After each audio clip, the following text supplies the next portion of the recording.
High Court is deadlocked over President Obama's controversial executive action on immigration, which means that the program won't be able to move forward. It will now return to the lower court and is unlikely to go into effect during the remainder of President Obama's term.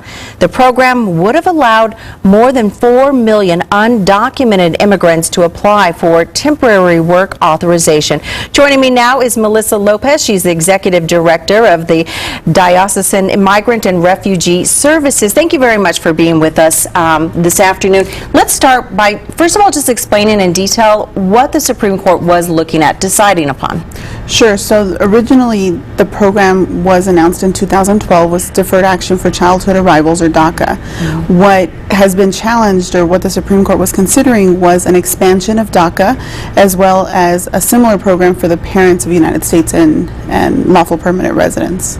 Okay. So an expansion of the two programs that were announced in 2012. Didn't happen today. Correct, All unfortunately. Right. So what does that mean for people moving forward?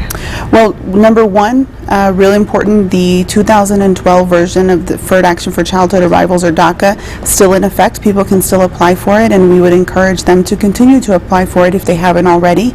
And number two, obviously for us, it's a disappointment, but we want to continue to encourage Congress and our representatives to look towards comprehensive immigration reform, because this decision makes it clear that comprehensive immigration reform is what we need to address the needs of this community. I think a lot of people were hopeful that they were actually going to see some change this time. Were you? Definitely. I think we all were hoping for a better decision than what we got today. The thing to remember about today's decision is that it's not completely a defeat of the program. It just means that the injunction continues to be in place, and we'll have to continue to wait and see what happens. Talk to us a little bit about the emotional toll that this can take on millions of people really in hiding. Sure. I think the biggest thing is it hits them in their heart, right? Once you have the possibility of a benefit, that hope, you start to get your hopes up, and then when something like this happens, it can be a blow.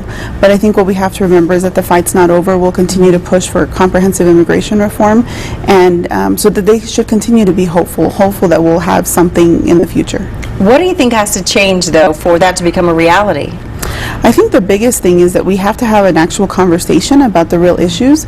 I think on both sides of the issues, we don't tend to have a true conversation. We tend to talk above each other, and it takes, I think, also being touched by immigration in a personal way for you to really understand the impacts of the current laws and how complicated and convoluted they really are.